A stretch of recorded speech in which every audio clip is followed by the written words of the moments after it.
Hey there, students. Tom Richey here, and it is time to get serious about reviewing. The APUSH exam is less than 25 hours away, that it's barely a day away now, and it's going to be upon us before we know it. Now, one thing that we saw with AP Euro yesterday is that there were at least 3 DBQ prompts yesterday. A few things that we can take away from there. Now, we don't want to get too deep into predictions because we don't want to predict ourselves out of success. But we do want to note that there were 3 DBQ prompts. AP Euro goes to 1914 this year. All of the DBQ prompts wrapped up before 1850. And so I think that that's important to note here because it looks like the College Board, when we look at AP Euro, at least that test development committee did steer away from some people are like, okay, World War I's not going to be there, but what about the causes of World War I or something like that? So my thinking is still that they're probably not going to edge right up to that line, but we could see multiple DBQ prompts. And one thing that we've noticed now, again, we don't want to predict ourselves into not preparing properly for the exam, but in the past 3 years, we've seen the turn of the 20th century twice, and then we've seen the American Revolution. So a lot of us teachers have been focusing on the 19th century, and I feel like Reconstruction is something that is going to be a big deal on this year's exam. Okay, so with that, we're going to get into Reconstruction, but I do want to show off a few things, a few resources, a few things that are happening tonight, and today and through there. So we want to make sure that y'all got everything that you need. Okay, so we want to note here that first of all, let me got to type something in real quick.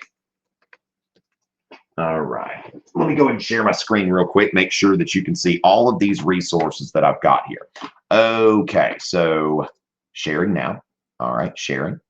And I'm going to be shouting out occasionally to people who follow me on Instagram, also people who follow Marco Learning on Instagram. Okay, so at Tom Richey, at Marco Learning for updates, memes, entertainment, all kinds of stuff. Okay, so first of all, let me tell you about my app, Romulus APUSH Review. So Romulus APUSH Review is available at the App Store, $1.99 trivia app.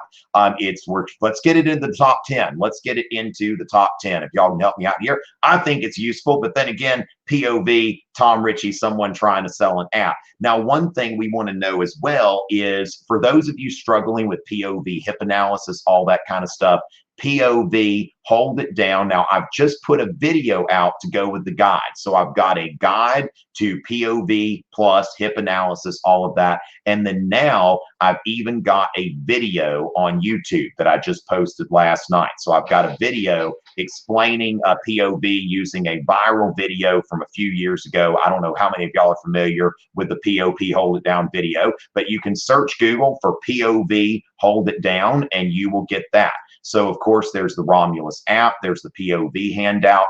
There's also what I posted recently, an APUSH period 3 cheat sheet. Now, if you're watching on YouTube, that's in the description, or you can go to my website, just go to the blog. It's my most recent blog post, and you can download this. What I've done here for period 3 is I've made a 3-page cheat sheet. The first one focuses on the American Revolution. Notice that it's not heavy on text. It's just basically a list of things that could be used as contextualization and outside evidence. Then the next one is going to go into the Articles of Confederation of the Constitution. And so then the third one goes into the first 2-party system. Okay, so we've got 3 pages here that could be easily accessed. Okay, so if the DBQ is on a certain thing, I'm currently working on a period 4 cheat sheet, so look for that to come out sometime later today. I'm going to see if I can get a few more out there. Let me know if y'all find this helpful. Okay, this is something, y'all let me know in the chat what y'all think of this, especially y'all in Crowdcast.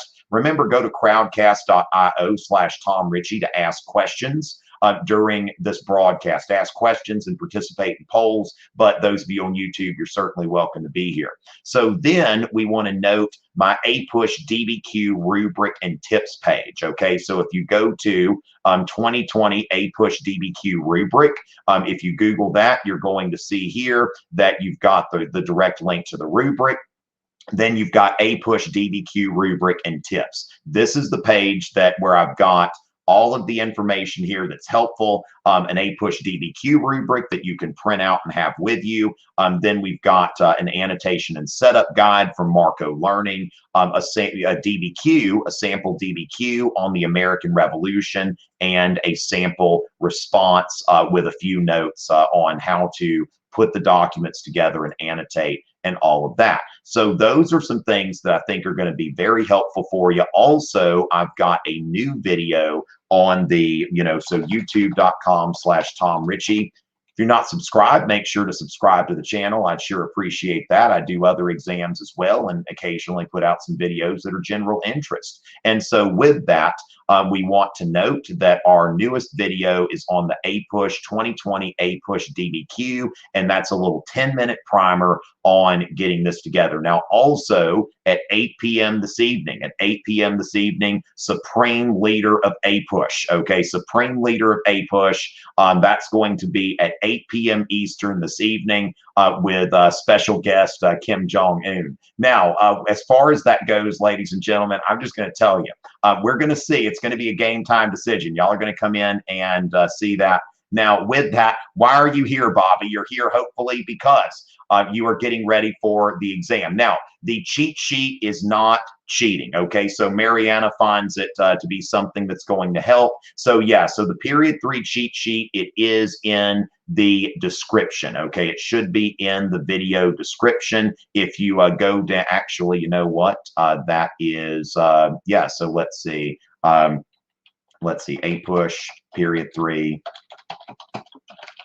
cheat sheet. Okay, you can also just go to my website and find it, but at the same time, I'm going to go ahead and put this in there. So we should be updating the description now. I think I probably just did that in the wrong place. So it should be updated now. The cheat sheet for period 3 should be in the thing here. So the cheat sheet should be in the description now. Chairman Mao there, which Chairman Mao, you see, I've got my Kim Jong-un shirt. So for the Supreme Leader thing tonight, I am considering shaving the sides of my head like Kim Jong-un because I'm tired of all that. The barbers are opening back up in South Carolina next week, but I'm getting tired of all this hair, and so I'm considering just shaving my head from here down. Y'all think I should do it? Okay, so let's see. So let's go ahead here. Should Richey shave the sides of his head like Kim Jong-un? Okay, so we're gonna see. Okay, so we're gonna see what y'all think about that. Yes, and no. Let's see what y'all are thinking about that. Okay, we've got Adam. Do it. All right. So with that, ladies and gentlemen, our point here today is to work on Reconstruction. Okay. So what we want to do here is get into. I've got a Reconstruction DBQ that is available in the video description. Okay. So a Reconstruction DBQ and sample responses. Okay. So as far as that goes, let me go into here as well. I've got some Reconstruction notes that I want to make available as well, and this can be kind of the basis for a cheat sheet, even though I need to make this maybe a little bit more concise. But let's see, Reconstruction notes. Okay, so, and you can use this if you want to use this for a guide or something like that. I'm going to share that in the Crowdcast chat, and I will also update the YouTube video description to get that out to y'all. Okay, so let's go ahead and put the Reconstruction notes out here, just trying to make sure that we're supporting you in your studying, and we want to make sure that y'all got the resources that y'all need. So I'm getting y'all resources first, and okay, it looks like the YouTube chat wants me to do that. Josiah, you followed my Insta, thank you so much. So let me go ahead and get into here. So Reconstruction DBQ sample essay, Reconstruction notes.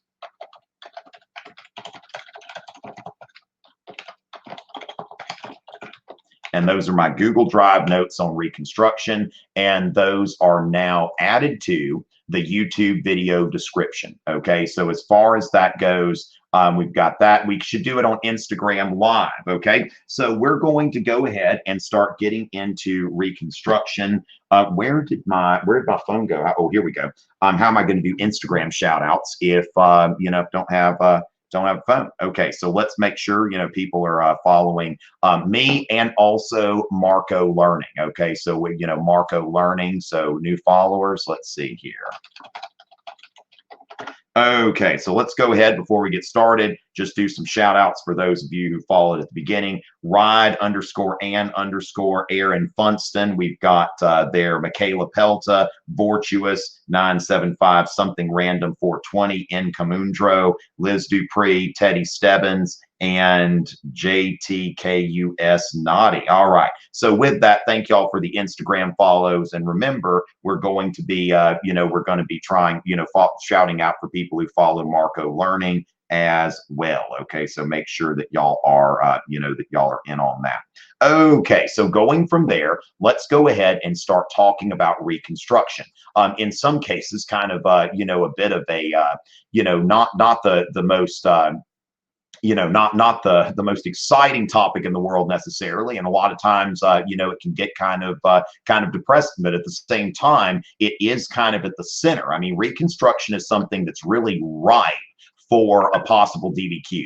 And remember, we could be talking about, you know, several. We could be talking about like 3 different DBQ prompts. So the APUSH Unit 3 cheat sheet is available on my website. Go to my website, my blog. Make sure y'all look at my new videos on POV and also the 2020 APUSH DBQ. All right. So with that, when we're thinking and working on that one, so Reconstruction notes, some things that we need to know going in.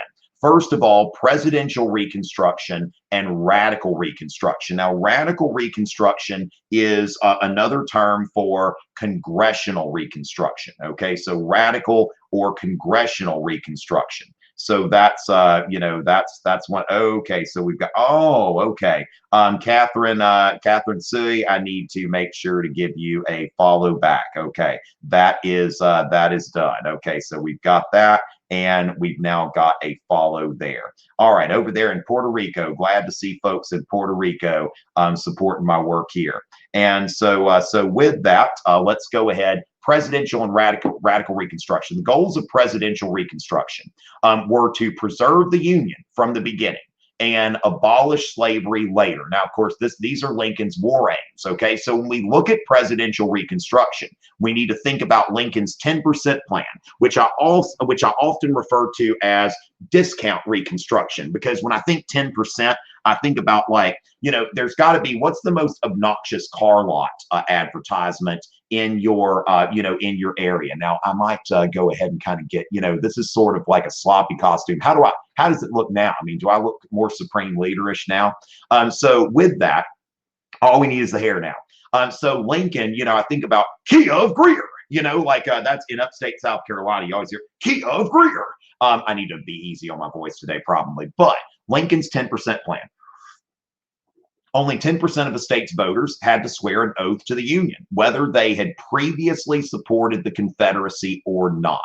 Okay, so it is immaterial here in Lincoln's oath. If they had formerly supported the Confederacy, that was not a problem. Write a new constitution that abolished slavery and full amnesty for all but the highest ranking Confederate officials. Okay, so essentially Lincoln's like, look, y'all get basically a do-over here, and you can pretty much come back into the Union, but you just got to get rid of slavery. That's really the only requirement there, that we put the Union back together. You get, you know, that you abolish slavery. Now, it did not mandate that Southern states allow freedmen the benefits of citizenship or the ability to participate politically. And so we want to note here that Lincoln, when he thought about secession is illegal according to Lincoln. So therefore, the states that seceded never left the Union. And so he disagrees with the radical Republicans in his own party. This is radical or congressional Reconstruction.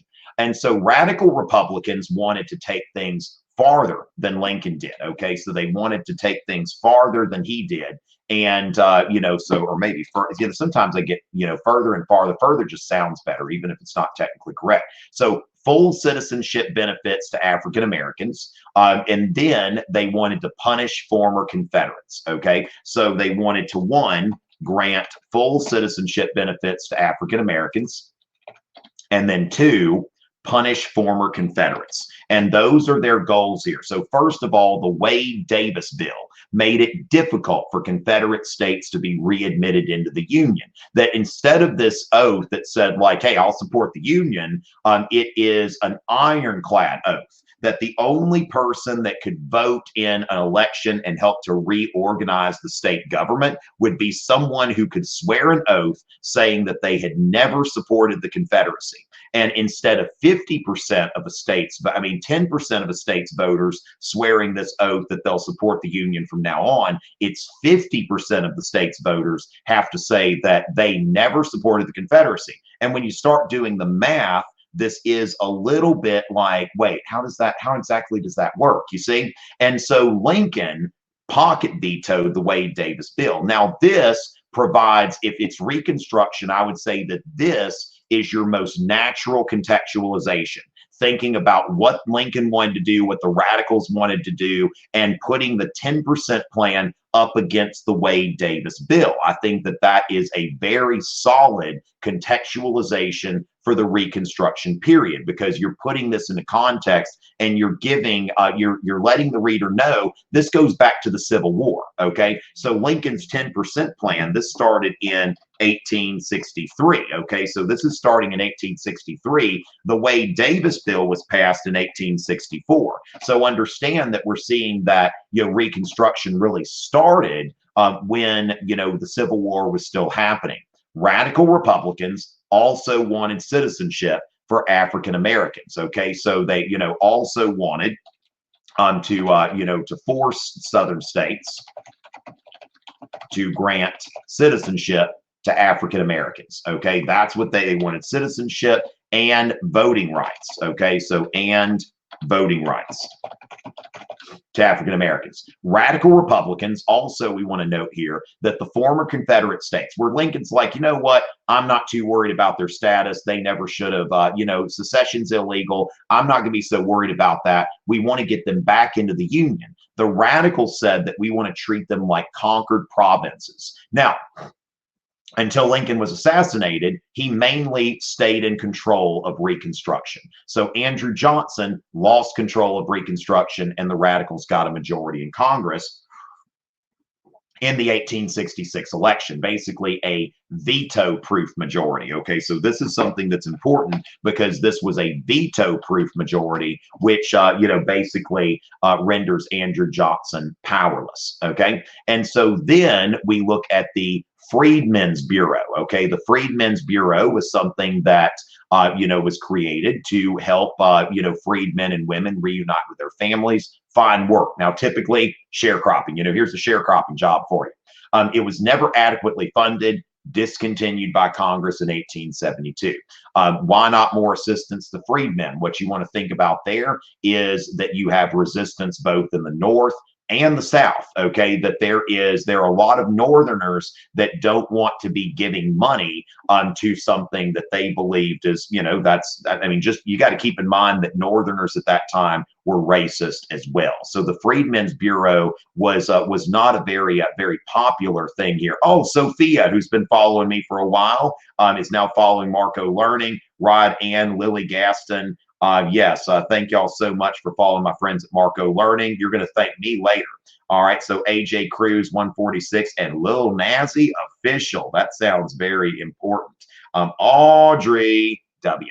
All right, so basically economic assistance to freedmen and aid, when we think about it, costs money. Okay, so basically there would have to have been a tax increase. Northerners were not very interested. Now, also, when we think about that political change in the South, okay, so as far as that goes, we're going to think in terms of, these are some things that kind of go into here as well. That when you think about Lincoln, where did the millions of freed slaves go? Okay, actually, this goes in, I think, some tutoring stuff that I was doing.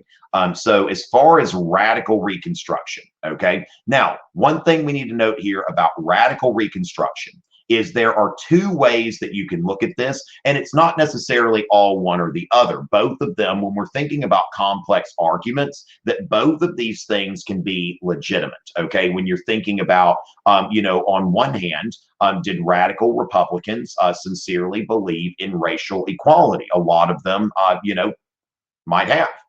Now, as far as that goes, some of them certainly did.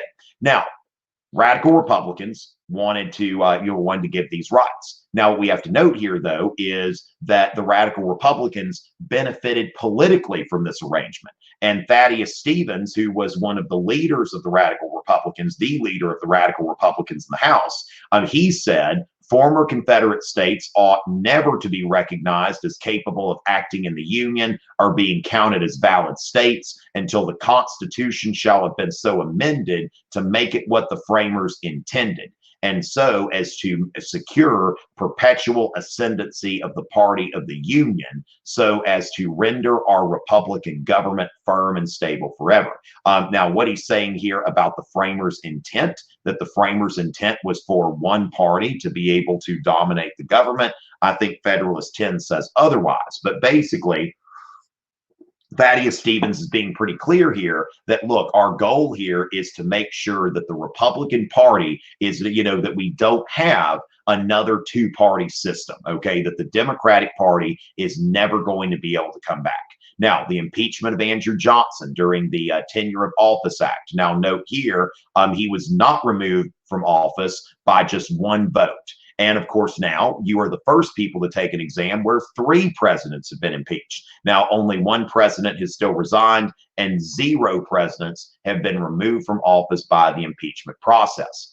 Now, in 1868, Ulysses S. Grant, who was one of the top Union generals during the Civil War, cooperated with the radical Republicans, supported radical Reconstruction.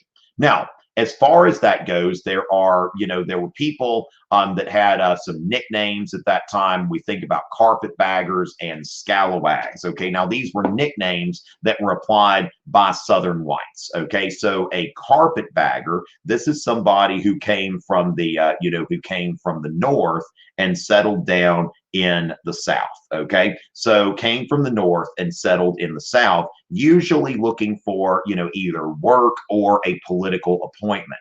But some of them working in schools. Remember, Reconstruction for the first time set up public schools in the South, and public schools for both races. Thank you, Stern Mindy, Rachel, Danielle, and Aaron Funston, Brittany H. Ronich, and Samantha Bellino for the recent follows. And then there are scalawags. Now, scalawags is a word for rascal. Okay, somebody scalawag, that rascal. How about that rascal? All right. And so basically, these were white Southerners who had supported the Confederacy. And then all of a sudden, now that it's time for radical Reconstruction, it's like, and I hope. They're just, they're kind of just, changing sides there. And then, so we see that with these scalawags, like James Longstreet, one of Robert E. Lee's top generals, would be an example of a scalawag. Okay, I don't think that Sim Gackoms is a scalawag. Okay, so with that, it was just, these were like pejorative terms applied by Southern whites to demean people who cooperated with the Reconstruction government. So those are, these are things that are just great for peppering in terms of outside evidence. Okay, so these are made to demean people who are cooperating with the Reconstruction governments. Now, the decline of Reconstruction. What we want to note here is that there are 2 reasons for this. Now, first of all, you've got resistance in the South, Southern whites organizing resistance, the Ku Klux Klan, okay, being part of this effort to intimidate carpetbaggers, scalawags, and freedmen. And so then also a decline of support in the North, especially after the Panic of 1873, that there is an economic problem. And so Northern voters are like, look, why are we worried about supporting Reconstruction when we've got economic problems right here in the North? And so in 1874, the Democratic Party gained control of the House of Representatives for the first time since the 1850s. Okay, so the Democratic Party, for the first time in almost 20 years, now has control of one house of Congress. So this is kind of, 1875, we see that the Republicans no longer have control of the presidency in both houses of Congress. So then in 1876, you have a disputed election. and that is the election of 1876, and that results in the Compromise of 1877, where Rutherford B. Hayes gets the White House. He was a Republican, but note that Hayes was not a radical Republican. Hayes is more of a Lincoln Republican. And so that the federal troops are pulled from the remaining Republican-controlled southern states, South Carolina, Louisiana, and Florida, if you want to be specific, and the Democratic Party regained control of the state. So basically, the Republicans can keep the White House and the presidency, and in return, Reconstruction is over, and the southern white Democrats are going to regain control of their states. Okay, so when we see here, these southern Democrats are often referred to as redeemers or bourbon Democrats. Okay, so sometimes bourbon Democrats as well. So, as far as that goes, the Compromise of 1877, this would be, of course, redeemers would be a Southern white applied term, like the same people who would use the term carpetbaggers and scalawags. Okay, so this is something that, so this would be, in the eyes, okay, so the eyes of, former Confederate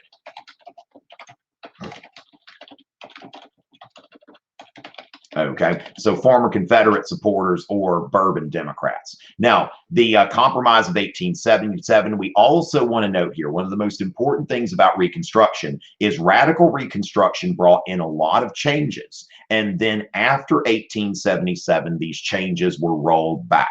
And so the federal government after that did not intervene in Southern society, and the Southern states imposed segregation measures and barriers to voting, such as the grandfather clause, literacy test, poll taxes. And then we see that, the separate but equal doctrine. Okay, so basically the Supreme Court upheld segregation as being in accordance with the 14th Amendment's Equal Protection Clause. So, we see then Plessy v. Ferguson, which you can use Brown v. Board for some contextualization if you want to offer that that's eventually going to be overturned in 1954 by Brown v. Board. So hopefully this is something that that y'all find helpful. It looks like a lot of people are here. So, it looks like y'all do find that helpful. I may be able to convert this into something of a cheat sheet later. Make sure that y'all understand I'm going to be live again at 8 p.m. this evening and at 10 a.m. tomorrow. Thank you, Anthony Ya, who started following me, DH Garrett 34, Taryn Shornick, and Kel BY. We've got Rohan, thank you for the follow as well. Okay, so then Mark, Pink Giraffe, and Marina Fuller 2003. Thank y'all so much for your support here. All right. So with that, let's see if we want to take a few questions before we get started on the DBQ. Okay, so looks like Catherine's here. Good to see you in the chat on YouTube, Catherine. All right, so as far as that goes, yeah, New Jersey does 2 years. All right, so with that, 45 minutes and 5 minutes left to submit. Let's talk about the timing of the exam. Okay, so Instagram.com/Marco Learning. Okay, so which you should be following this account. This is not like a clickbait follow request. Marco Learning has a lot of stuff that is really like legitimately useful. Okay, so let me just kind of show you around here. The most recent thing that Marco Learning has posted is that we see the timing guide for the APUS history exam. So at 1:30 tomorrow, y'all should log in. Then you'll have 45 minutes for the DBQ and 5 minutes to upload. Okay, now 5 minutes to upload. Y'all need to take this seriously. Don't Les Miles this. Okay, for any of y'all who follow college football, don't be a bad clock manager. I've already heard from people who are going to have to retake the exam. They're going to have to retake the exam in June, not because it was the College Board's fault, but because it was their fault, because they managed the clock badly. They didn't take it seriously. When you hit the 45-minute mark, you need to go ahead and finish your sentence, get it turned in. Also, I'm going to say here, one thing that I'm going to go ahead and put out there is that as far as that goes, we want to consider that on this exam, now you want to think about Como se dice? Doing Microsoft Word or something like that. I would not recommend typing your essay in Google Docs. Okay. I would not recommend typing your essay in Google Docs because I think that is going to be a mistake. Okay. To type your essay in Google Docs is going to be a mistake because I've already run into somebody who the internet went out during the exam. Okay. So if the internet goes out during your exam, you want to make sure your document is somewhere that doesn't require an internet connection. Now, some of you may have your Google Drive set up where it is going to allow you to work offline, but I would say why not use Microsoft Word or whatever you use if you've got a Mac? Why not use that? Because it's something that is not going to, it just doesn't have as much risk. You want to take your exam in the least risky way possible. So 30 minutes to log in, 45 minutes for the DBQ. Get that thing turned in. Under no circumstances should you look and see minute 48 and still be working. Don't go into that last 2 minutes. Treat the 45-minute time limit seriously. Respect it. You want to get this over with. You don't want to be in a situation where you are, where there's something in, June that is not going to work out. You're going to have to take it again. So with that, now also we see here that we've also got like some really funny stuff here. So it's like there's Marco the dog. That's the mascot.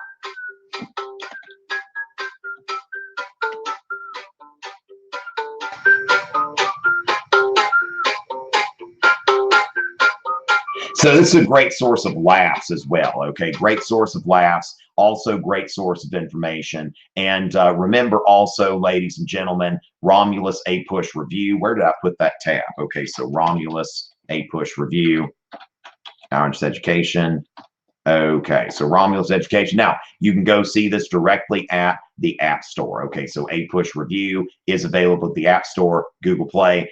Let's get it into the top 10. Okay, so the thing is, ladies and gentlemen, let's make sure that we're ready for that exam in that sense. Okay, so should be ready. Let's see what's going. Let's see. We've got some things here. All right, yeah, we're going to get Romulus #1. All right, thank you, Seth. Make sure you gave Romulus a good review. That would be great.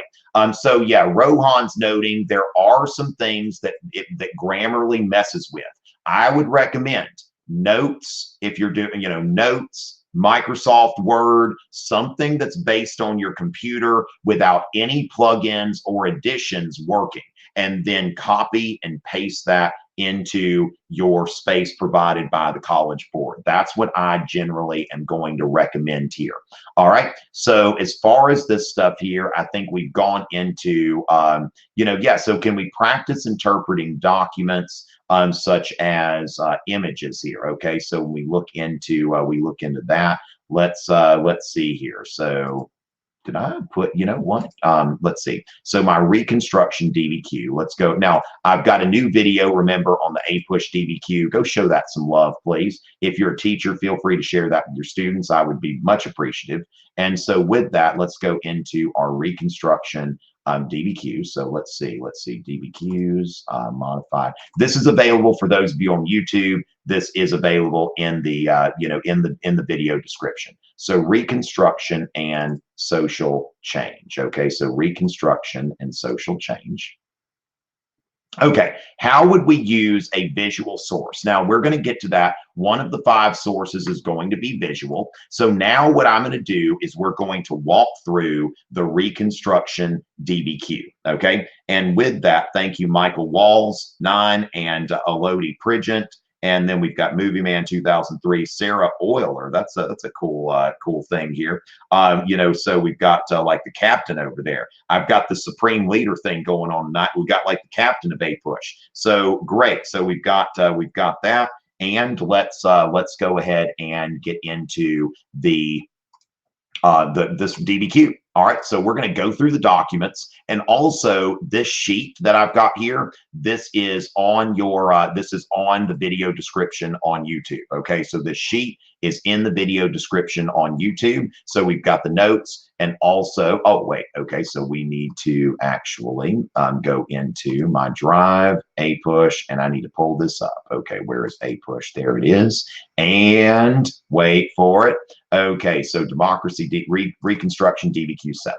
All right, so in this sheet, which is available in the video description on YouTube, I've got some notes for contextualization. In the session that we did some things on contextualization, which just note that we've got some great examples there, okay? Now note here on Angela's work here, what I did here, and I took something out here because she said something about tariffs. Now her essay, her thesis and her essay are mostly based on states' rights and, and African-American rights. So when I saw this, that especially in regards to nullification of unwanted tariffs in the South that could harm the agricultural-based economy, I just thought it was kind of like irrelevant and inefficient, because what we're looking at here is we're looking at social change. And so when we were going into economics, make sure if it's about social change that we focus on social factors and not necessarily economics, unless it kind of, there is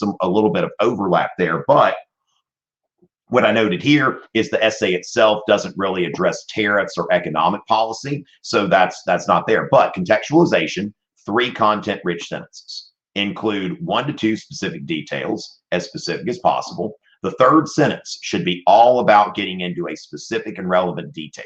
So when you're thinking about contextualization, and usually what I like to do here is I want to typically pull it from the beginning of the prompt period or immediately before. So here's the thing, that if I look at the actual DBQ here and I see 1865 to 1900, I see the first document's 1865.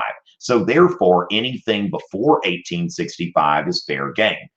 Don't cannibalize your potential outside evidence. Make sure it connects to the argument. The Civil War is going to be the most natural contextualization for this prompt.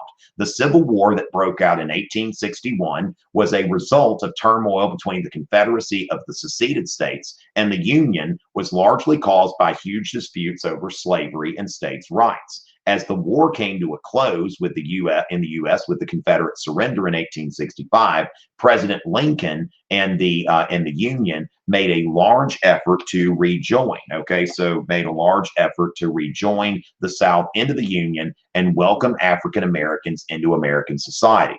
Lincoln, who had fought the war primarily to preserve the Union. Now, this is where we're going to get specific.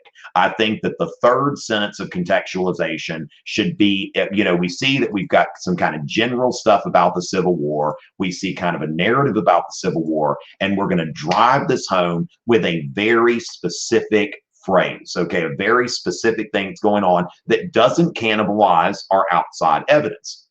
And so Lincoln, who had fought the war primarily to preserve the Union, clashed with the radicals in his own Republican Party, vetoing the Wade Davis bill, designed to punish Confederates because it clashed with his 10% plan, which gave former Confederate states an easy path to rejoin the Union without slavery, but also without a social revolution. And that's the thing about Lincoln. Lincoln has something of a moderate to a conservative streak, that Lincoln does not believe in the idea of a sudden social revolution. And so that's why, he's got some dispute with the radicals who want some very sudden change in the South. And so we note here that with this, it really drives it home and gives contextualization some teeth. And so clashes between political factions kept Reconstruction policy from going in a clear and consistent direction. Now, this is what I call a transition sentence. Note, on this document, I've got all kinds of, things here to make notes here. Okay, so although Reconstruction did lead to some relatively minor positive impacts on the lifestyle, well, actually, let's not go in here yet because we need to look at the documents. So document 1, Abraham Lincoln, public address, 1865. All right. Now, what we can note here is, some long documents, we may have to read them. in their entirety, but most of the time there's not going to be a sudden like plot twist in a document. So when you're reading the document, once you are at the point where you kind of know what's going on, then don't worry about it. Okay. Once you know what's going on, then you can argue with it. I know what this document's getting at. I can give a specific, I can describe it specifically and I can use it to argue, then go ahead and make a note, move on to the next document. We all agree that the seceded states, so-called, are out of their proper relation with the Union, and that the sole object of the government, civil and military, in regard to those states is to again get them into the proper practical relation. Let us all join in doing the acts necessary to restoring the proper practical relations between these states and the Union. Now, note here that Lincoln was a master of rhetoric. You can even note here when you're doing your POV plus that, we all agree, that Lincoln's saying, let's establish some common ground first. Now, when somebody starts something like this with, we all agree, then, this is something that, certainly there's going to be some things that they disagree on, right? That everybody clearly doesn't agree on everything. Lincoln is getting into common ground here with everyone because he's about to say some things that are not going to be agreed upon. So that's something when we're thinking about, our POV, hold it down. We want to make sure to note those things. It is unsatisfactory to some. So note here, common ground here. And then it is unsatisfactory to some that the elected franchise is not given to the colored man.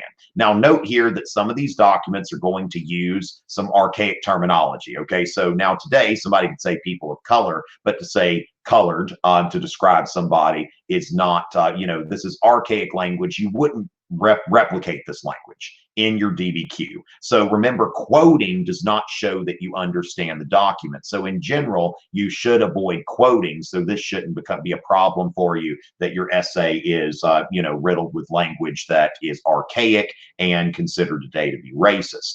I would myself prefer that it were now conferred on the very intelligent and on those who serve our cause as soldiers. Now, note here that often Lincoln did this. Lincoln would give his personal opinion, and then Lincoln would give his opinion as president. Now, you're not going to have to go in as much detail as I am right now. I'm basically taking you through Reconstruction, making sure you're ready. This speech here is actually Abraham Lincoln's last speech that he ever delivered before he was assassinated. This was his speech that he gave, after the Confederate surrender, but before he was assassinated.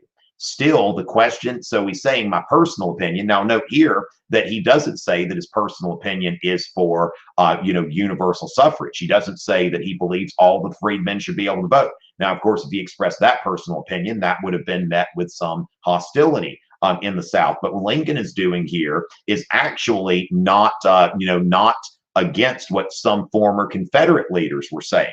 Lincoln is endorsing here what's called qualified suffrage for freedmen. He's endorsing qualified suffrage. Basically, if you fought in the military or if you passed an intelligence test or a literacy test or something like that, but he's not advocating for full citizenship and suffrage. So there's his personal view.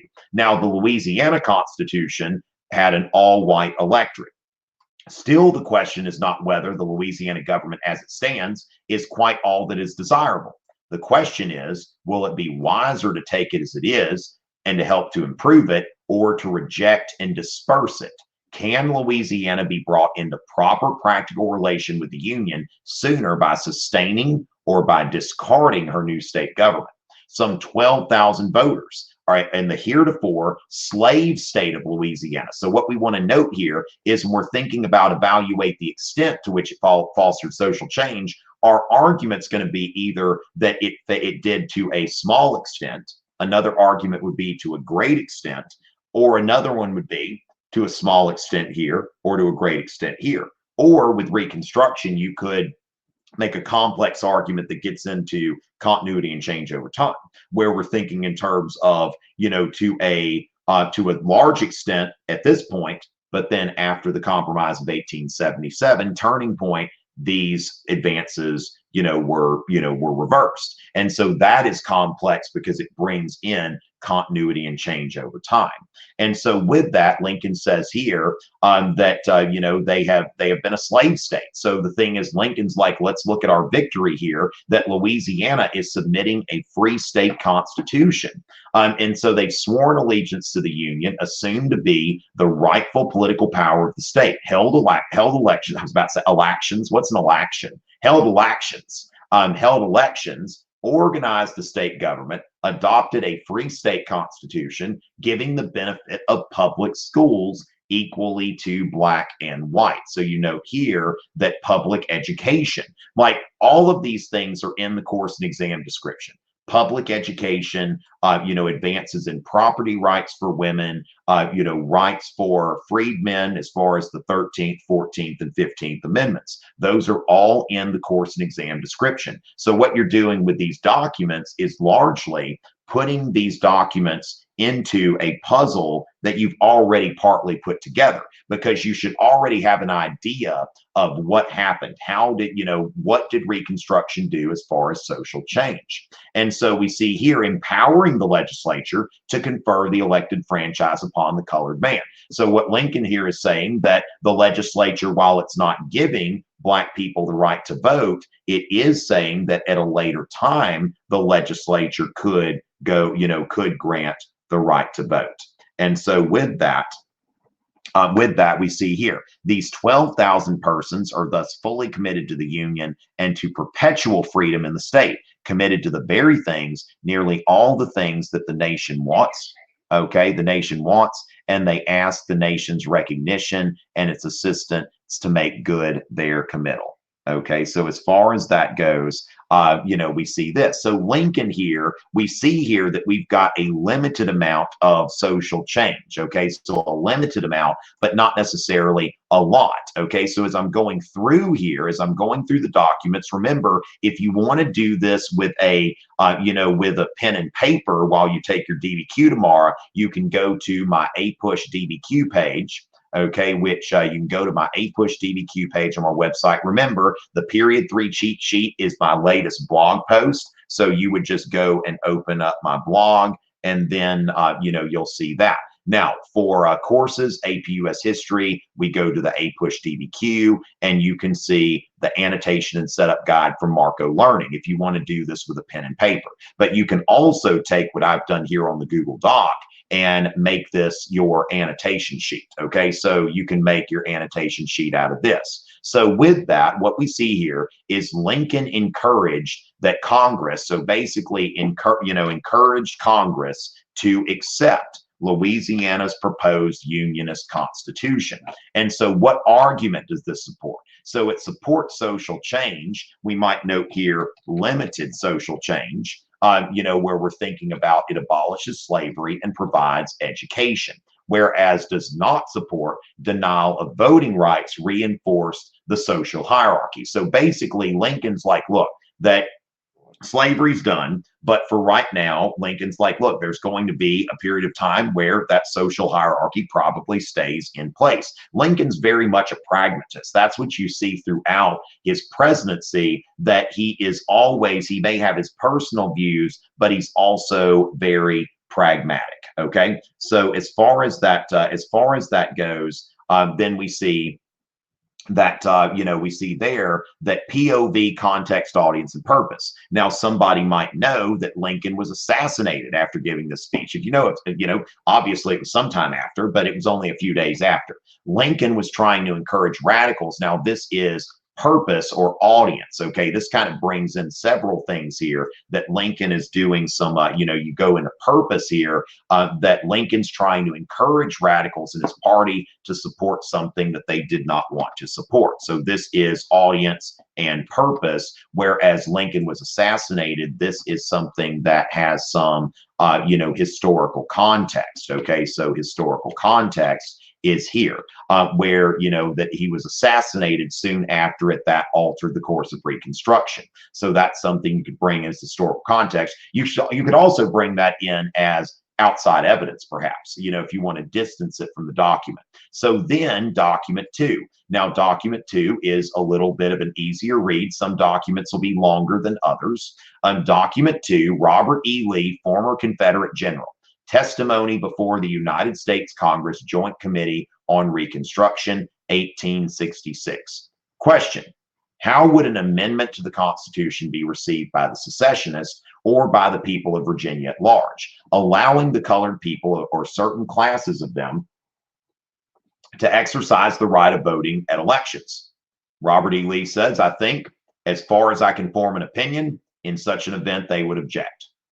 Question: suppose an amendment should be adopted conferring on the blacks the right of suffrage. Would that, in your opinion, lead to scenes of violence between the two races in Virginia?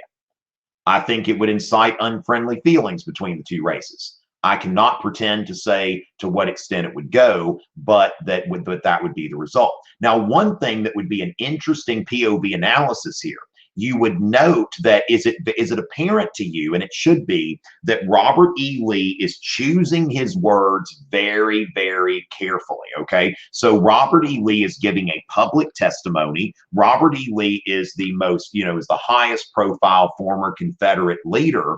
And so when Robert E. Lee is being brought in before the Congress to give his testimony, what we could see here is that that Lee is choosing his words carefully. When you think about it, why? He knows that everything he says is going to be printed in newspapers. And so he's being careful because he's giving public testimony. He's giving very careful responses. Now, what if he were just like in his home with family and friends? He might speak a little more freely. Now, the other thing here is note that he is tending to be very cautious about giving his own opinion. So it's like, this is my opinion about the people in Virginia. Are you acquainted with the proposed amendment now pending in the Senate of the United States? No, sir, I am not. I scarcely ever read a paper. Okay. So Lee is, just kind of like, look, I'm here. You called me. It doesn't. Here's the other thing, too. Does it seem like Robert E. Lee really wants to be there? And if you look at the contextualization, you think about Robert E. Lee as a former leader of the Confederacy. Certainly, this is not a place where he's, very comfortable. Lee's tried to get on with his life. He's become the president of Washington and Lee, Washington College, which is now Washington Lee University. And so, he's really trying to get on with his life and just giving commentary there. But what we see here is we can give context around this document. So supports what argument? It could support social change if we bring in historical context with Amendments 14 and 15. It opposes social change if we emphasize white resistance to radical Reconstruction. So you could go into the 14th or 15th Amendments. You could go into the Black Codes or race riots. Also this could be, outside evidence as well. Okay, so if you think about this, could be the line between outside evidence and contextualization, historical context for a document can be kind of blurry sometimes. The main thing is to make it clear what you're doing. You'll see in my sample response, I make it very clear that the outside evidence is separated from the documents by putting the outside evidence either immediately after the first body paragraph, the topic sentence, or at the end of the paragraph. I very rarely will put, something into, outside evidence into the middle of a paragraph, because I want to make this as easy for the reader. The reader's got to check 10 boxes, people. Make it very clear, very easy to the reader what point you're trying to score. So going to document 3, let's take a look at document 3. The Mississippi State Constitution. Now, one thing I did when y'all are thinking, how do I put in outside evidence? There are going to be gaps. There are going to be conscious gaps. Now, you notice here that none of the documents that I've included here are documents that come from a radical Republican. Okay, none of these documents come from a radical Republican. I wanted to leave that out there. Now, of course, this one, you can see some radicals there, but I don't give a direct radical Republican perspective. I'm waiting on you to do that. Okay, I'm basically like the person who writes the DBQ is going to intentionally leave gaps that are going to include obvious outside information and historical context. Okay, so as far as that goes, Let's see here. We've got a few more followers. Parker Byers on Instagram, Micah Euler 777, and GA period B period II. I guess that's Gabby the Supernaut. All right. So with that, ladies and gentlemen, thank y'all for the recent follows. So the Mississippi State Constitution of 1868. You should know that this is during radical Reconstruction.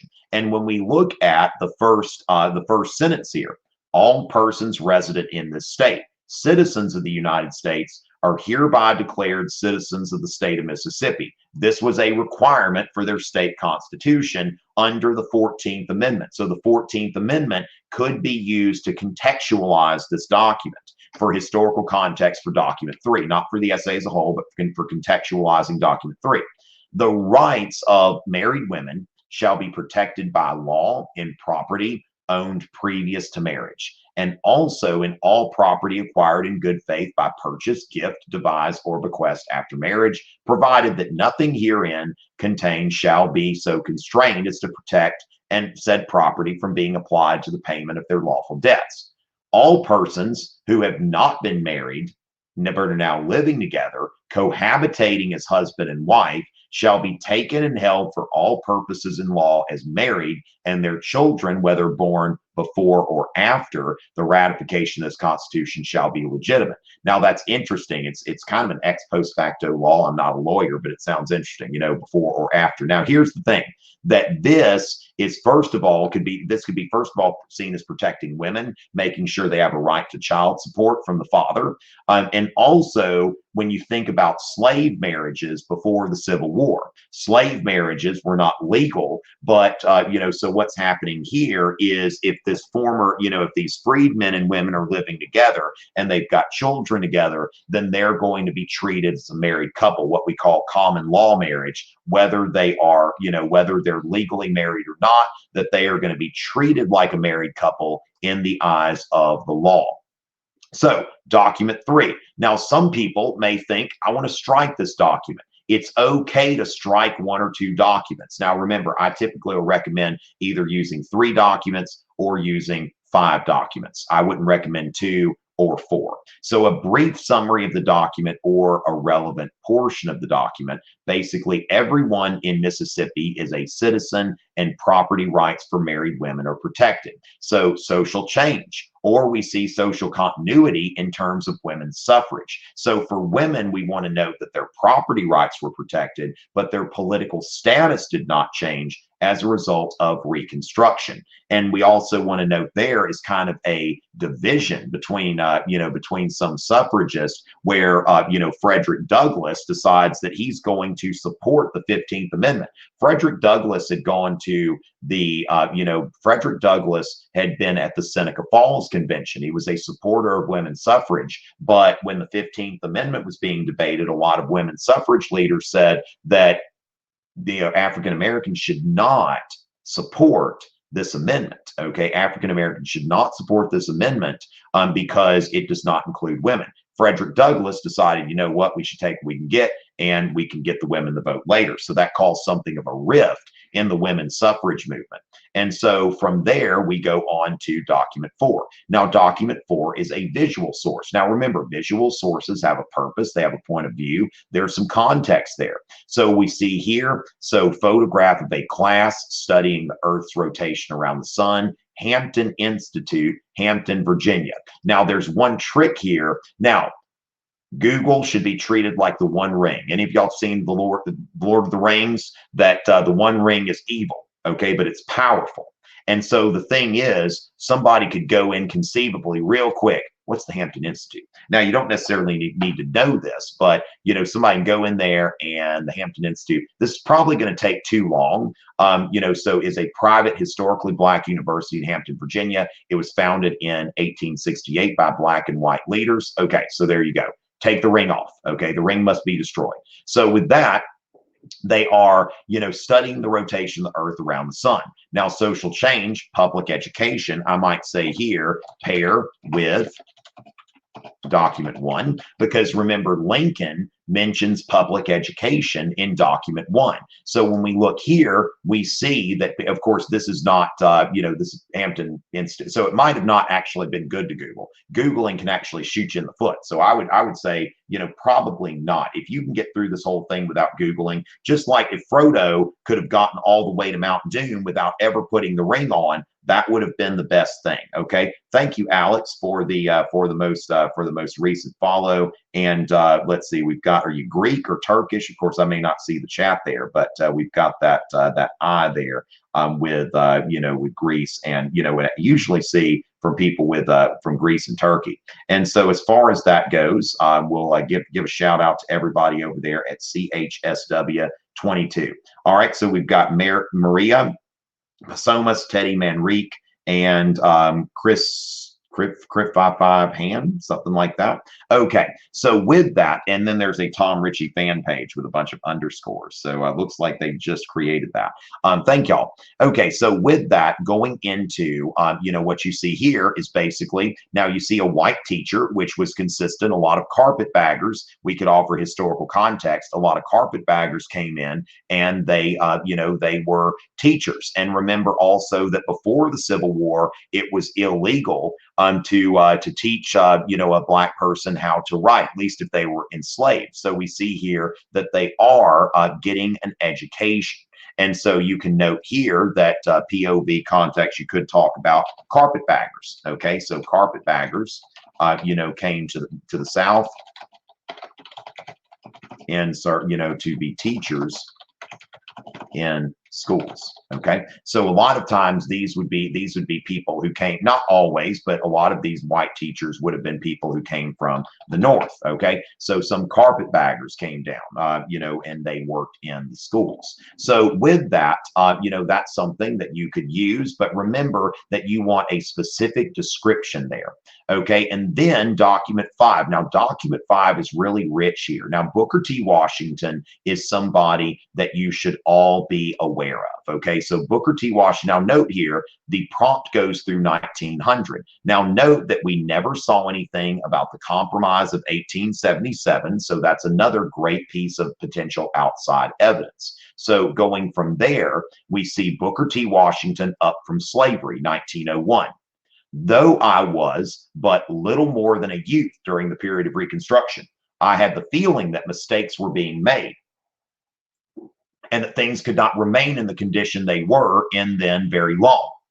I felt that Reconstruction policy, so far as it related to my race, was in a large measure on a false foundation, was artificial and forced. In many cases, it seems to me that the ignorance of my race was being used as a tool with which to help white men into office, and that there was an element in the North which wanted to punish Southern white men by forcing in the positions over the heads of the Southern whites. Okay, I've got certain archaic words I'm going to skip because I don't need something going around social media with that on repeat or something like that.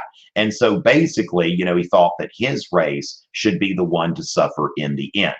Not long ago, when passing through the streets of a certain city in the South, I heard some brick masons calling out from the top of a 2-story brick building on which they were working for the governor to hurry up and bring some more bricks. Several times I heard the command, "Hurry up, governor, hurry up, governor." My curiosity was aroused to such an extent, I made an inquiry as to who this governor was, and soon found out he was a colored man who at one time had held the position of lieutenant governor of his state. And so the thing is that Booker T. Washington, now this is a very rich point of view because you've got a black point of view here that is saying that radical Reconstruction was opportunistic and, was something that didn't benefit his race. Now, you should also be able to bring in some contextualization about Booker T. Washington, that he believed that it was a mistake to try to get voting rights. He thought that, if you want a ballot, go get your green ballot, go get a job, go learn useful skills, and learn how to raise yourself up. As he said in his Atlanta speech, cast down your bucket where you are. So some of you may have some good historical context to offer on Booker T. Washington in general. So we could see here the Atlanta Atlanta speech. So these are some things here. Booker T. Washington describes how a former lieutenant governor ended up being a common laborer at the end of radical Reconstruction. Now, flexible. This is one of those you could really say you use this for a lot of different reasons. So a lot of documents are flexible. I often mention, for those of you who've seen Talladega Nights, Ricky Bobby, where he's saying the grace, and that's available on YouTube. You can put Talladega Nights or Ricky Bobby saying grace, and where he's always like, "Dear Lord, baby Jesus." And they're like, "Come on," his wife's like, "Why do you always call him baby Jesus?" Like, look, I want to see him as a baby. You want to see him as bearded Jesus, adult Jesus, teenage Jesus, then you go ahead and do that. And then John C. Reilly's character is like, yeah, I like to see him in a tuxedo T-shirt because he's kind of dressed up, but he's still ready to party. And so the thing is that you can use a document. Like, one thing to understand is, just like Ricky Bobby can use a document, or can say the grace, he can see Jesus in any way he wants, and he wants to see baby Jesus. He wants to see Jesus as a baby. And he has his right to do that, as long as it's defensible, because Jesus was once a baby.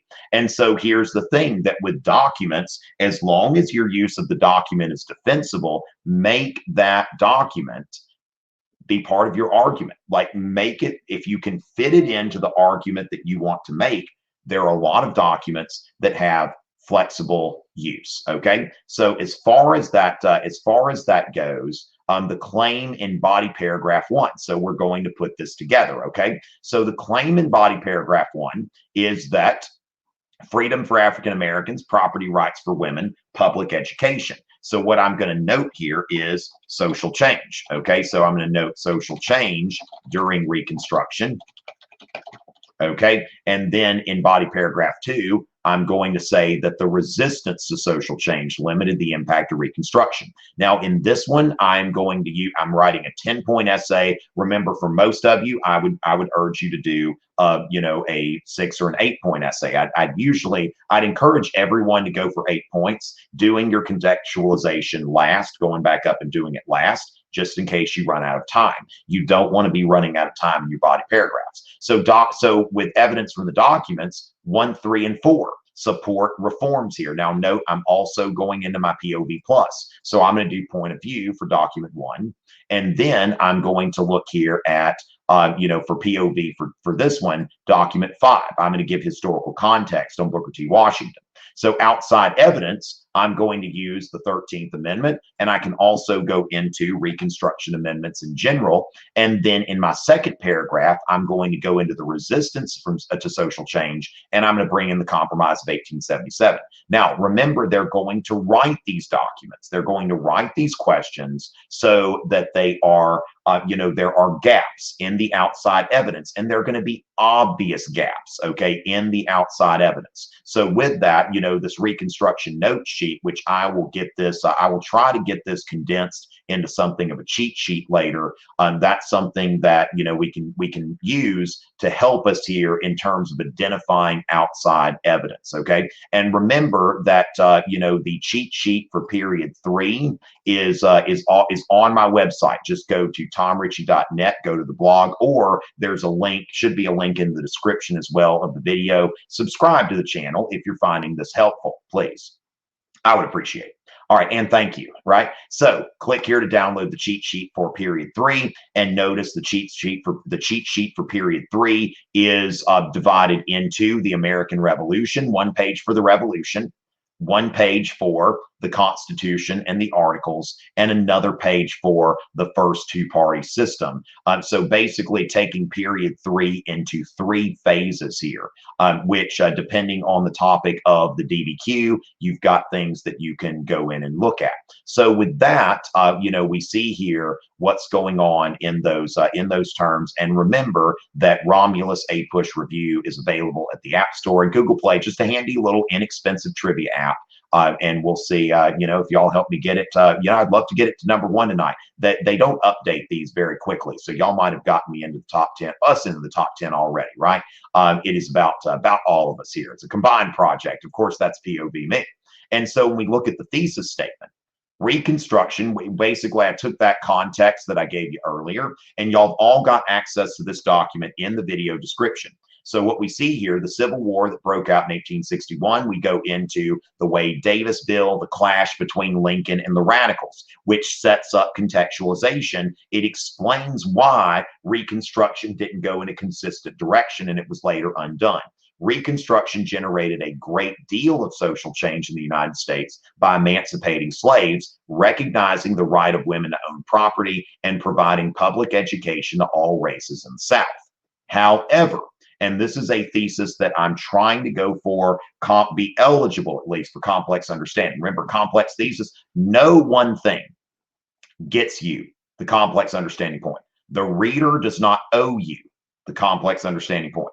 So Reconstruction generated a great deal of social change. And then we see here, however, resistance to Reconstruction by Southern whites and political animosity over radical Reconstruction limited the impact of social change. Okay, so as far as that goes, you can see where I've got this whole thing set up here. Okay, so we've got the whole thing. Goodness, this mouse. I'm going to be replacing this sometime next week. Make sure y'all watch the ads on videos that y'all are watching a review so I can get a new mouse once this week is over. So Reconstruction, meaningful and lasting change. Okay, so abolition, slavery, property rights for women, public education in the South. Then in his last speech, now note I'm contextualizing that. So here, now earn the right to cite. Make a specific reference. Note, I'm not saying document 1 says, I'm saying in his last speech, Abraham Lincoln urged Congress to accept Louisiana's proposed state constitution. And then we see we've got basically, we're going into the document. Now, Lincoln's audience was the radical Republicans of his own party who believed that abolishing slavery was not enough and that former Confederate states needed to be punished and forced to grant full citizenship rights to African Americans. So that's something that gives some context here, or, goes into the audience, like who's Lincoln really talking to? He's aiming this at the radicals. The Mississippi State Constitution of 1868 protected women's ability to own their own property even after they got married. A photo. Now, what we'll note here is, before the Civil War, women were not necessarily able, right? So before the Civil War, women were not able to control their own property after they got married. Okay, so I can do this to kind of just drive the argument home. Okay, so then I don't try to do a whole lot there. Remember, we only really have to go into POV plus twice. A photo taken at the Hampton Institute in the 1890s shows young black men and women learning about the rotation of the earth around the sun, document 4, which shows that education for people of all races lasted even after Reconstruction ended, although education funding and quality were rarely equal for all races. Now, this kind of has some historical context peppered in. I would not recommend that strategy. Typically, the strategy I recommend is to focus before you cite on going into the document's content, and then going into your POV plus, however you're going to choose to do that. So there you see here where before my citation, I'm focusing on a specific reference to the document, and then I'm going into what that demonstrates. Note here at the end, I go ahead and I go into the Reconstruction amendments. Okay, I go into the Reconstruction amendments, and that is my outside evidence for that paragraph.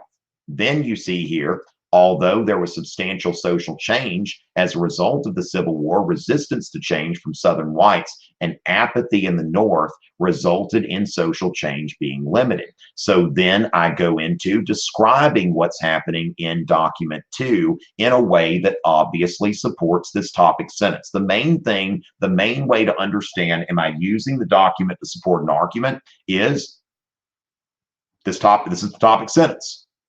Does the way that the evidence is used here support the claim in the topic sentence? Okay, and so you see here, I mean, you don't necessarily have to go into this evidence supports my claim because, okay, but basically it's like there's topic sentence here. It's obvious that this is organized in support of an argument. It's not just like document 2 says, so since Robert E. Lee had been a Confederate general and was looked at almost like a god by Southern white people after the Civil War, his view of how Southern whites would react was very likely accurate and is supported by resistance efforts during Reconstruction, such as the formation of the KKK.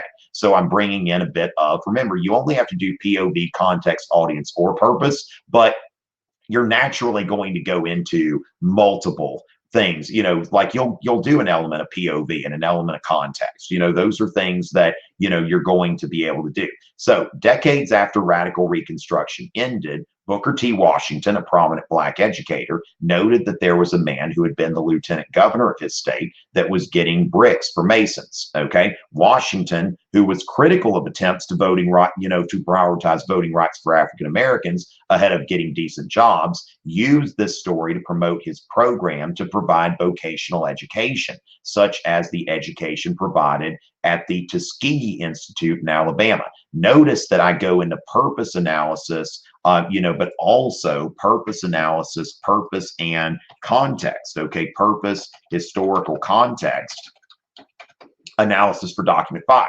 So I went into his purpose, but in order to do that, I also had to give some historical context for Booker T. Washington. The reason for what Washington was observed. So note here that I've used document 5.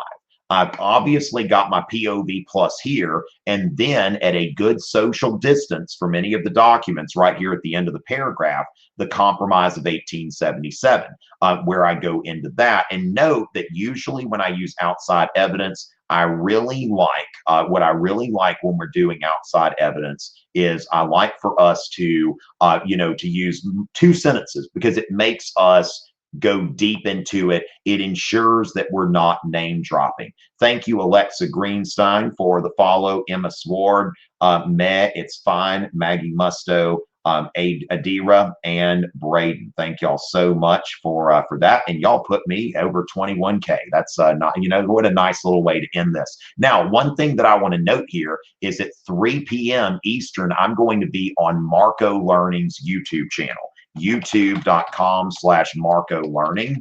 That this is going to be something that this is at 3 p.m. I tell you what, they only need 50 subscribers to get over 4,000 subscribers. Let's do that for our friends at Marco Learning. I feel like they deserve it. Okay, so let's go ahead and 3.95. Next time I look at that, I want to see them over 4,000. Okay, so we've got enough people here for that. Then at the end of the essay, I recommend restating your thesis. Okay, we want to make sure that you're restating your thesis, and that's what you're going to get into there. So yeah, we've got plenty of people here. Let's get Marco Learning above 4,000 subscribers. All right, so these are some gosh, y'all are really going in that chat. All right, so search it up. Now a defense. Okay, so here's the thing. What I want to note here, Fugel, is that, okay, the thesis objectively right. What is objectivity? Historians are not objective. Okay, any of your history teachers can tell you that, I'm sure that Vicky here in the Crowdcast would agree with me. Historians are not. Thank you very much, Lily, for your subscription to Marco Learning. So Vicky would say the same thing. Historians are trying to prove a point. Okay, they're not just sitting there and narrating. Okay, so for example, here, let me just go ahead and kind of get into what we want to note here as far as defensibility. Okay, I've actually got a couple of books on Reconstruction. Okay, so when we talk about defensibility, a thesis is argumentative, so it's not ever going to be objectively right because there's subjectivity in a thesis. Okay, so when we talk about defensibility, I've got 2 books on Reconstruction. I've got Eric Foner's Reconstruction, America's Unfinished Revolution. And then here I've got Philip Lee's Southern Reconstruction. Okay, so when you look at these 2 books are both about Reconstruction, but at the same time, they've got a different thesis, which you can kind of understand here that you look in the corner, you've got these freedmen here at the in the bottom corner, whereas on the front here, you've got a white farmer. Okay, so this goes into the thesis that you see from both of these books, and they're coming from 2 different perspectives. Okay, and so what we've got here, and I love all of y'all. Thank you for the love out there. But what we've got here is actually Phil I've actually like spoken to Phil. Now I know Eric Bonner typically like will answer emails. I've never emailed him, but I've actually had a conversation with the writer of this book, which he's somebody who is not like a university professor, but his articles have been about the Civil War, have been published in the New York Times. You know, he's somebody who is very, you know, well read, well researched. And what he does here, you can note by even the cover, is Eric Foner's, you know, take on Reconstruction, which is right now, you know, he is, I would say, the preeminent historian of Reconstruction today. That he has, you know, it's very much centered on race, whereas this book says that, you know, really the race-based approach to Reconstruction, he's critiquing it. Now, when you look at these two books, actually, you know, as far as this goes, you know, this book refers to this one, makes a reference there, and they have an argument going. Okay, both of these books make defensible claims that are backed by evidence, but they come to different conclusions. You know, whereas, you know, where this book would note, you know, Reconstruction, something that kind of suddenly ended in 1877, this book will go into basically the thesis that Reconstruction did not end really until World War II. That basically you can see the South, like, you know, that there is universal poverty in the South going all the way to World War II. So it's very fascinating how these two books play off of each other. Okay, that the two historians here are telling different stories about Reconstruction using you know, some of the same evidence, but making different arguments. So what we want to note here is that, yeah, so as long as you can defend your claim, we want to understand that a thesis statement is inherently subjective, that even though these writers make two different, now somebody could make a claim that's indefensible, okay, who could say that Reconstruction resulted in a lot of social change because of the success of the immediate success of the women's suffrage movement, you know, as a result of the Civil War. That's not defensible. So here's the thing, that it basically, it's subjective. It needs to be defended, but at the same time, I tell you what, we only need about 20 more subscribers for Marco Learning. I'm going to be getting on their channel at 3. I don't want to get on a channel that has less than 4,000 subscribers. You know, I'm going to be the supreme leader tonight. You know, shouldn't that be beneath the supreme leader to do that? So that's the thing. I think we need only about 10 more subscribers. But yeah, I've got my shirt. I'm ready. And I think after I finish my Bill of Rights Institute and Marco broadcast this afternoon, I'm gonna you know, do this number, because I'm so tired of this. All right, so yeah, so as far as that goes, I think, yeah, you want to understand that your thesis is argumentative. Now, if you said that you know, so the Civil War was caused by you know, taxation by Parliament and you know, British troops in the colonies, you're like, what?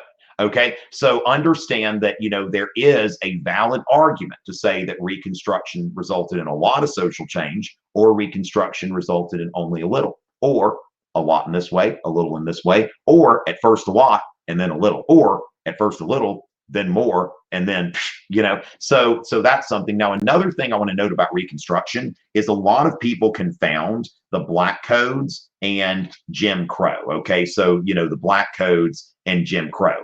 And actually here, this is, yeah, I wasn't even showing y'all the back cover of this, that you've got, you know, this this white guy plowing here, and then you've got a black guy on the back working at, you know, working in a sawmill. Okay, so what you see here is basically something here that, you know, he thinks, you know, he's writing a more inclusive account of Reconstruction. So very interesting to see how different people interpret these things. And that's what we, you know, that's the thing about the DBQ, that this is, history is not just about what happened. History is about how you interpret it. And so with that, let's see what we can see here. Have we put, all right, okay, we got Marco Learning at 4K subscribers. Thank y'all so much. Now, I'm going to be on Marco Learning's channel. Okay, I'm going to be on Marco Learning's channel at, you know, the, what do you call it, at 3 o'clock. So I'm going to take a 30-minute break, rest my voice for a little bit, and then we are going to, we're going to go at 3 o'clock, and we're going to get into some more great stuff. So with y'all, ladies and gentlemen, now I'll be back on this channel at 8 p.m. this evening. I'll also be on the Bill of Rights Institute's channel. Okay, so the Bill of Rights Institute, I'm going to be there at 6:30 p.m. this evening. Okay, so you also want to make sure that you are going into the Bill of Rights Institute's channel. I will be there at 6 p.m. Eastern. So with that, ladies and gentlemen, thank y'all so much. I'll see y'all again at 3 o'clock on Marco Learning's channel. I'll be back at 8 for the Supreme Leader broadcast. So get ready for that, and we're going to have a lot of fun preparing for this exam. Also, breakfast review at 10 o'clock a.m. on Friday morning. It's always a pleasure. Oh, be sure to watch my new videos too. I've got some new videos for APUSH. Y'all want to look at those.